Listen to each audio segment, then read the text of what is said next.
Hey guys, welcome to our channel. If you like this video, do subscribe, like, share, and comment. Hi my tears, இன்னைக்கு நம்ம என்ன பார்க்க போறோம்னாக்க வேர்ச்சொல்லில் இருந்து வினையாளனின் பெயராக எப்படி மாத்த போறோம் அப்படின்னு தான் பார்க்க போறோம். சரியா? ஃபர்ஸ்ட் வினையாளனின் பெயர் அப்படின்னா என்ன அப்படின்னாக்க ஒரு வினைமுற்று பெயரின் ஒரு வினைமுற்று பெயரின் ஃபர்ஸ்ட் வினைமுற்றுனா என்ன? ஒரு வினைனா செயல், நம்ம செய்யும் செயல்கள் எடுவாய் செய்யும் செயலை வினைன்னு சொல்லுவோம் இல்லையா? அந்த செயலானது அந்த வினையானது முழுமை பெற்றிருக்கணும். இப்ப வந்து அப்படின்னா வந்தார் அப்படின்னு இருக்கணும், அல்லது வந்தான் வந்தாள் அப்படின்னு முடிஞ்சிருக்கும். அதுக்கு பேர் தான் வினைமுற்று. பாருங்க, ஒரு வினைமுற்று பெயரின் தன்மையை அடைந்து, ஒரு வினைமுற்று பெயரின் தன்மையை அடைந்து வேற்றுமை உருவை ஏற்றும் ஏற்காமலும், வேற்றுமை உருவை வேற்றுமை உறுப்புனா என்ன? ஐ, ஆல், கு, இன், அது, கண், அந்த 8 வேற்றுமை உறுப்புகள் சொல்லியிருக்கோம் இல்லையா? அதெல்லாம் அந்த வேற்றுமை உறுப்புகளை ஏற்றும் ஏற்காமலும் வேறொரு பயனிலையை கொண்டு முடிவதுதான் வினையாளனையும் பெயர் ஆகும். இப்ப பாருங்க, எடுத்துக்காட்டுக்கு பாருங்க. இப்ப வந்தவர் அவர், இப்ப நம்ம வினை முற்ற எப்படி இருக்கும்? அவர் வந்தார், அவர் வந்தார், அவர் வந்தார். இது வினைமுற்று இல்லையா? அதாவது நமக்கு காலத்தையும் காட்டும், எழுவாயும் காட்டும், யார் செஞ்சாங்க. இப்ப வந்தார் அப்படின்னு நமக்கு காட்டுது. அதே மாதிரி வந்தார்னா ஏற்கனவே வந்துட்டார், இறந்த காலத்தையும் காட்டுது, எழுவாயமும் காட்டுது, நமக்கு காலத்தையும் காட்டுது. அதனால இது வினைமுற்று இல்லையா? அவர் வந்தார்ங்கிறது வினைமுற்று. அதை எப்படி நம்ம வினையாளன் பெயரை மாற்றுறது? வந்தவர் அவர், வந்தவர் அவர், அவ்வளவுதான். பாருங்க, அடுத்து பாருங்க, வினையாளனின் பெயர் தன்மை, முன்னிலை, படர்க்கை ஆகிய 3. இப்ப இதுல பாருங்க, வந்தார் அப்படின்னா யாரு? வந்தேன்னா நான், தன்மை. வந்தாய் அப்படின்னா நீ, முன்னிலை. அப்ப வந்தார்னா அவர் வந்தார், படர்க்கை, 3வது தேர்ட் பர்சன், அவங்க 3வது நபர். அப்ப அவங்க என்னன்னு சொல்லுவோம்? நம்ம படர்க்கைன்னு சொல்லுவோம் இல்லையா? அதுதான். அந்த மாதிரி 3 இடங்களிலும், தன்மை, முன்னிலை, படர்க்கை ஆகிய 3 இடங்களிலும், அடுத்து 3 காலங்களிலும் வரும் வந்தவர் அவர். சரியா? இப்ப அடுத்து பாருங்க, இது இன்னும் ஈஸியா. இப்போ உங்களுக்கு இந்த மாதிரி கொஸ்டின் கேட்டாங்கன்னா நீங்க ஆன்சர் எழுதுறதுக்காக தான் இதோடைய விளக்கத்தை நான் இப்படி கொடுப்பேன். ஒரு வினைமுற்று பெயரின் தன்மையை அடைந்து வேற்றுமை உருபு ஏற்றும் ஏற்காமலும் வேறொரு பயனிலை கொண்டு முடிவது வினையாளனின் பெயர். இந்த மாதிரி கொடுத்து இந்த இடத்துல டேஷ் கொடுத்து உங்களுக்கு ஆப்ஷன் கொடுத்துருந்தாங்க, வினையச்சம், வினைமுற்று, பெயரச்சம், வினையாளன் பெயர்னு கற்றுட்டாங்கன்னா நம்ம விநாயகன் பெயரை நம்ம சூஸ் பண்ணணும். சரியா?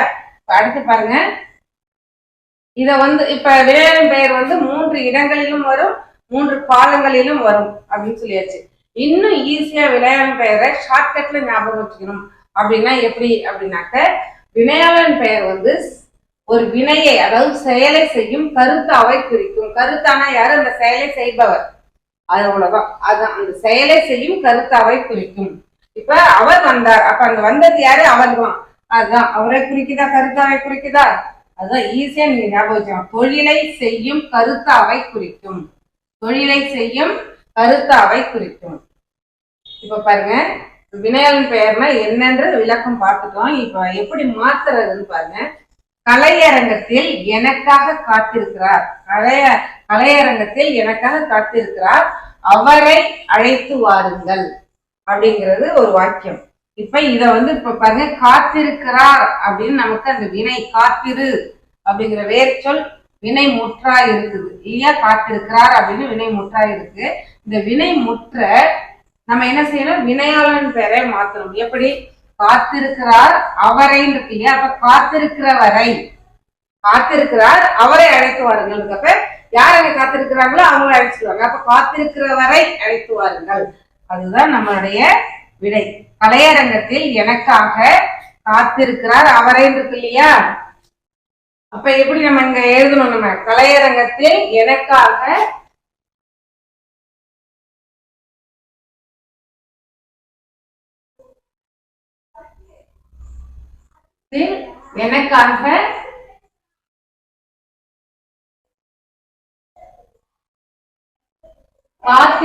கிராஸ் அவரைன்னு இருக்கு இல்லையா? இப்ப ரெண்டுத்தையும் சேர்த்தா எப்படி இருக்கும்? காத்திருக்கிறவரை.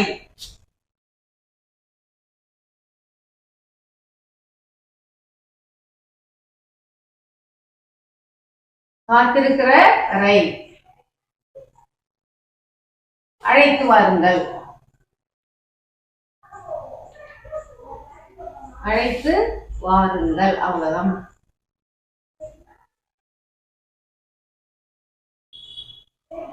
இப்ப காத்திருக்கிறவரைன்றதுதான் நம்மளுடைய வினையாளனின் பெயர். வினை முற்ற வினையாளன் பெயராக மாற்றியாச்சா? அதே மாதிரி இங்க அடுத்த வினா பாருங்க. பொது அறிவு நூல்களை தேடி படித்தார். அவர் பொது அறிவு நூல்களை தேடி படித்தார், போட்டித் தேர்வில் வெற்றி பெற்றார். இப்ப இதுல இங்க அவர்னு இருந்துச்சு, அதனால இது சேர்த்து அழகா எழுதிட்டீங்க காத்திருக்கிறவரை அப்படின்னு. இதுல பாருங்க பொது அறிவு நூல்களை தேடி படித்தார். இப்ப அவர்ங்கிறது நமக்கு இந்த இடத்துல இல்ல. போட்டித் தேர்வில் வெற்றி பெற்றார் அப்படின்னா என்ன? வெற்றி பெற்றார்னா அவர் தான் இல்லையா? அப்ப அந்த இடத்துல நாமளாவே சேர்த்துக்கணும். அப்ப இந்த இடத்துல நம்ம எப்படி எழுதுவோம்? பொது அறிவு நூல்களை தேடி படித்தார். யாரு? அவர். அப்ப இந்த இடத்துல எப்படி நம்ம இதை படித்தார் வினை முற்றார் வினையாளன் பெயராக எப்படி மாத்துவீங்க? படித்தவர். படித்தார், அவர் போட்டித் தேர்வில் வெற்றி பெற்றார்னு வரும். இங்க அவர் இல்லைனாலும் நம்ம சேர்த்துக்கணும். படித்தவர். அவ்வளவுதான் வினையாளன் பெயர். பொது அறிவு நூல்களை தேடி படித்தார், போட்டித் தேர்வில் வெற்றி பெற்றார். இப்ப ஆன்சர் எப்படி எழுதுவோம்? பொது அறிவு நூல்களை தேடி படித்தார், படித்தவர் போட்டித் தேர்வில் வெற்றி பெற்றார். சரியா? தேடி படித்தவர் போட்டித் தேர்வில் வெற்றி பெற்றார். அவ்வளவுதான் வினையாளன் பெயர். அடுத்து பாருங்க, நம்ம இது வரைக்கும் பார்த்த 2 கிளாஸ்லயும் உங்களுக்கு ஒரு குட்டி டெஸ்ட். நீங்க அப்படியே சும்மா ஒரு ரிவைஸ், அவ்வளவுதான். இதுக்கு எல்லாத்துக்குமே ஆன்சரை கமெண்ட் பண்ணுங்க. சரியா? இப்ப பாருங்க, வேர் சொல்லை வினைமுற்றாக மாற்று. இப்போ உங்களுக்கு இதுல இந்த டாபிக்கை பொறுத்த வரைக்கும் உங்களுக்கு இலக்கண குறிப்பு தரவா தெரிஞ்சாலே போதும். நம்மளோட இலக்கண குறிப்பு 2 பகுதியா போட்டிருக்கோம். 2த்தையுமே நம்ம வீடியோடைய டிஸ்கிரிப்ஷன் பாக்ஸ்ல கொடுக்குறேன், அதை பார்த்து படிச்சுங்க. சரியா? இப்ப பாருங்க, வேர் சொல்லை வினைமுற்றாக மாற்றுங்க. வேர் சொல்லை வினைமுற்றா மாற்றுங்க அப்படின்னு சொல்லியிருக்காங்க. அப்போ வேர் சொல் கொடுத்தாச்சு. செல் அப்படிங்கிற வேர் சொல்லை மாற்ற சொல்லிருக்காங்க. சென்றவர், சென்றார், சென்று, சென்ற. அப்ப இதாவது என்னங்கிறது உங்களுக்கு முந்தைய வகுப்புல படிச்சிருந்தீங்கன்னா உங்களுக்கு ஈஸியா இருக்கும். சென்றவர்ங்கிறது என்ன, சென்றார்ங்கிறது என்ன, சென்றுனா என்ன, சென்றனா என்ன. அப்போ வேர் சொல்லுக்குரிய வினை முற்று எதுங்கிறத சூஸ் பண்ணுங்க. அடுத்து பாருங்க, அதே மாதிரி இந்த பொறு என்னும் வேர் சொல்லின் வினையாளனின் பெயர் என்ன அப்படின்னு கேட்டிருக்கு. பாருங்க, பொறுத்தான், பொறுத்து, பொறுத்தவர், பொறுத்தல். இதுல எது சரியான விடைன்னு பாருங்க. அடுத்து பாருங்க, அரி என்னும் வேர் சொல்லை பெயரெச்சமாக மாற்று. அரி என்னும் வேர் சொல்லை பெயரெச்சமாக மாற்று. பெயரெச்சம் அறிதல், அறிந்து, அறிந்த, அறிந்தார். இதுல எது சரியான விடைங்கிறத எடுத்து எழுதுங்க. அடுத்து பாருங்கம்மா, படி. படி என்னும் வேர் சொல்லின் வினை எச்சம். இது பெயரெச்சம், இது வினை எச்சம். பாருங்க, படித்து, படித்த, படித்தான், படித்தல். இதுல எது சரியான விடை, எது வினை எச்சம் அப்படிங்கிறத எடுத்து எழுதுங்க. சரியா?